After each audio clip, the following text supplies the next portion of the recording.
আমাদের ইউটিউব চ্যানেলে অনেকে কমেন্ট করেন, তার মধ্যে একটা কমেন্ট আমার একটু দেখেছি আমি এখানে এক ভাই কমেন্ট করেছেন যে ভাইয়া একটা কথা বলি, কিছু মনে করিয়েন না। আমি লক্ষ্য করেছি আপনি 5700 দিয়ে পিসি বিল করার সময় 550 বোর্ড দিয়ে বিল করার জন্য সাজেস্ট করেন, কিন্তু এখানে কথা হলো 5600G আর 5700G প্রসেসর দুটারই পাওয়ার ড্র হচ্ছে 65 ওয়াট। তাহলে 5600Gতে 450 মাদারবোর্ড দিয়ে চলে যায়, তাহলে সেম 5700G এর জন্য 550 বোর্ডটা পুরাই ওভারকিল। 550 বোর্ড সাধারণত 5600 ও 5600X প্রসেসরের জন্য, কারণ এগুলোর জন্য Gen 4 সাপোর্ট থাকে।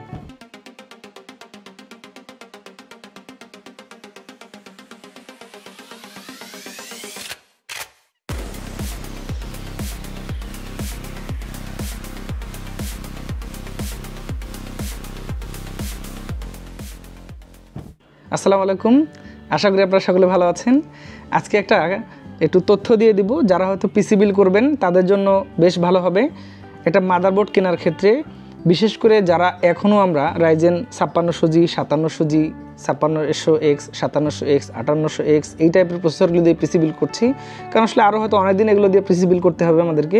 তো তাদের আসলে কোন মাদারবোর্ডটা নেওয়া উচিত এবং আসলে কেন নেওয়া উচিত, এখানে একটু মোটামুটি আমি চেষ্টা করব উপস্থাপন করার জন্য। এটা হচ্ছে তার মতামত। অসংখ্য ধন্যবাদ, চমৎকার একটা গঠনমূলক মতামত পেশ করেছেন, এই জন্য অবশ্যই অনেক ধন্যবাদ। তো আসলে এখানে তার কথারগুলো মোটামুটি ঠিক আছে, তবে এখানে আমাদের দেশের যে ইউজার লেভেল যারা আছে তারা শুধুমাত্র পাওয়ার ড্র মানে কত ওয়াট কনজিউম করছে অর্থাৎ টিডিপি কত, এটা দিয়েই আসলে সবার কাজ চলে না, মানে এক একজনের ডিমান্ড এক এক ধরনের থেকে থাকে। এখন এখানে 5600G এবং 5700G প্রসেসরের সাথে আমি কেন পার্থক্য দিই বা অনেকে কেন সাজেস্ট করি, এর পিছনে অবশ্যই কারণ থাকে। ধরেন অনেকের স্টোরেজ একাধিক লাগবে, অর্থাৎ হচ্ছে তার 2টা NVMe এর স্লট প্রয়োজন, বাট সে 5700G নিচ্ছে। তাহলে সে যদি 450 মাদারবোর্ডটা নেয়, 450 মাদারবোর্ড গেমিং সেগমেন্টের ছাড়া বেসিকগুলোতে একটা করে NVMe এর স্লট থাকে Gen 3। তার মানে কি, যদি তার প্রয়োজন হয় 2টা NVMe এর স্লট, সে কী করবে? আলটিমেটলি একটা বাজেট মাদারবোর্ডে যেতে চাইলে তাকে 550-এর এই বেসিক মাদারবোর্ডে যেতে হবে, কারণ এটাতে 2টার NVMe এর স্লট আছে। আচ্ছা, তারপরে অনেকের আছে 450 মাদারবোর্ডের MK যদি আমরা একদম বেসিক দিয়ে দিই, হয় হয়তো 450 DS3H অথবা MSI VDS Max, এই মাদারবোর্ডগুলো মাঝে মাঝে পাওয়া যায় না।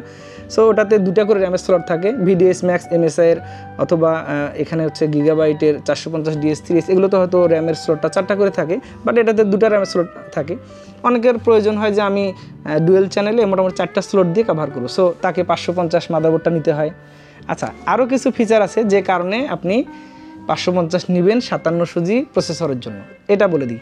শুধুমাত্র পিসি Gen 4 মানে গ্রাফিক্স কার্ডের যে স্লটটা ওইটা বাদে আরও অনেকগুলো কারণ আছে যে কারণে আপনি 5700G প্রসেসরটার সাথে 550 মাদারবোর্ডগুলো নেবেন, এবং এখানে আপনার ব্যক্তিগত কিছু প্রয়োজনও থাকতে পারে। আমি যদি এখানে একবার বোর্ডটা ধরে ধরে কম্পেয়ার করে দেখাই, এখানে আমরা 550MK মাদারবোর্ডে যেটা পাচ্ছি, এখানে হচ্ছে যে বেসিক ফিচারগুলো কিন্তু একই, চিপসেট 550, এটাতেও চিপসেট 450। আচ্ছা, এরপরে আমরা যদি বলি গ্রাফিক ইন্টারফেস, এটা হচ্ছে PCIe Gen 4, 5 দুটাই সাপোর্ট করবে এই মাদারবোর্ডটাতে, আর এটাতে হচ্ছে শুধু PCIe Gen 3 এটা সাপোর্ট করবে। আচ্ছা, এখানে যেটা ব্যাপার, যদি আপনার এখানে আপনি 450 মাদারবোর্ডটা নেন কখনো, সেক্ষেত্রে আপনাকে গ্রাফিকের PCIe Gen 3টাই সে পারফর্ম করবে। আবার যদি আপনি 550টা নেন, সেক্ষেত্রে এর যে একটা বেস পারফরমেন্স আছে এবং একটা বুস্ট পারফরমেন্স আছে Gen 3 আপনি বুস্ট পারফরমেন্সটা কিন্তু এই 550 মাদারবোর্ডটাতেই পাবেন। এরপরে আমরা যদি বলি যে আদার্স আরও অনেক ফিচার আছে, যেমন এই মাদারবোর্ডটাতে 4টা র্যামের স্লট আছে। তার মানে কি, আপনি ছোটো যদি 8 করে 4টা র্যামও লাগান, তাহলে আপনি 4/32GB র্যাম লাগাতে পারছেন। বাট এখানে যদি 8 করে র্যাম লাগাতে চান, তাহলে আপনাকে লাগাতে হচ্ছে 8 16GB, অথবা যদি 16 লাগান 32GB। এখানে ধরুন হচ্ছে 550-এ আপনি 16 করে 4টা র্যাম লাগাতে চাইলেও আপনি 64GB র্যাম অনায়াসে বাজেট ফ্রেন্ডলির মধ্যে এখন লাগাতে পারবেন। আচ্ছা, এক্সপানশন স্লট যদি বলেন, এটাতে এক্সপানশন স্লটটা হচ্ছে 3.0 একটা আছে পিসি, আর এটাতে দেখেন 2.0।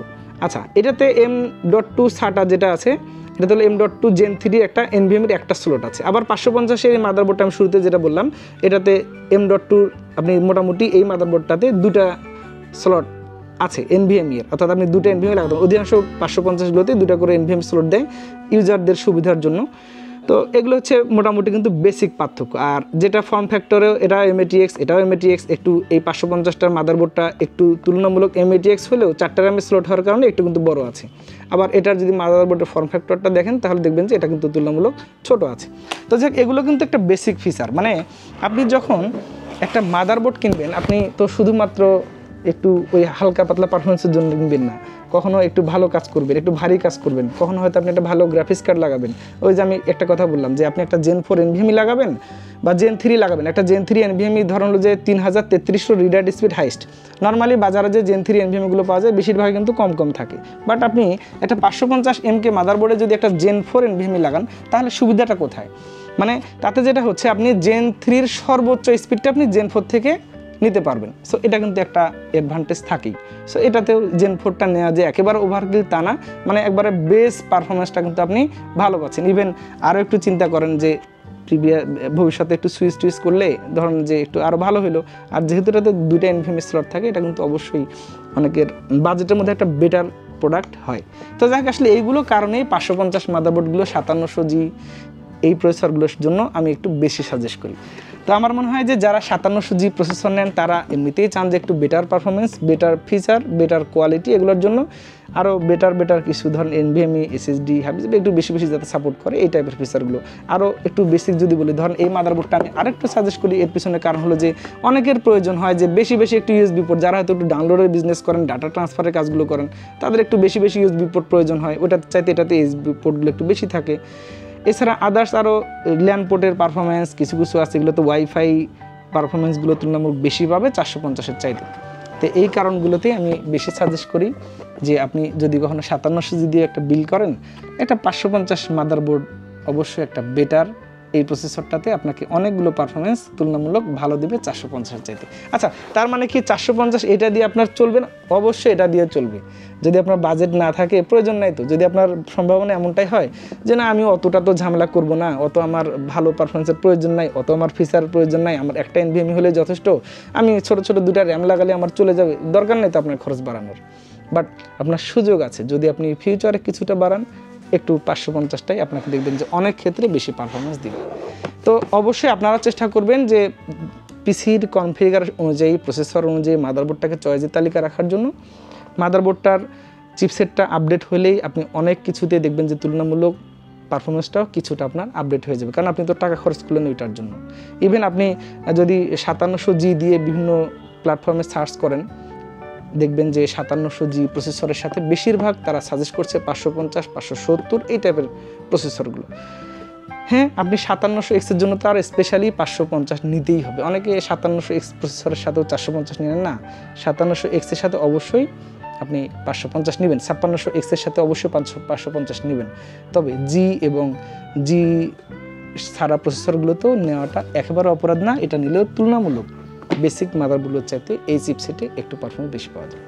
তো এটাই ছিল, ভুল হলে অবশ্যই ক্ষমা সুন্দর দৃশ্যে দেখবেন। আর আপনি চাইলে আমাদের কাছ থেকে পিসি বিল করতে পারেন। কম্পিউটার ভিশন রংপুরে আছে, ঢাকাতে আছে। দেখে শুনে বুঝে আপনার কষ্টের টাকা সেরা জিনিসটা কিনতে পারেন। সকলে ভালো থাকবেন। আল্লাহ হাফিজ।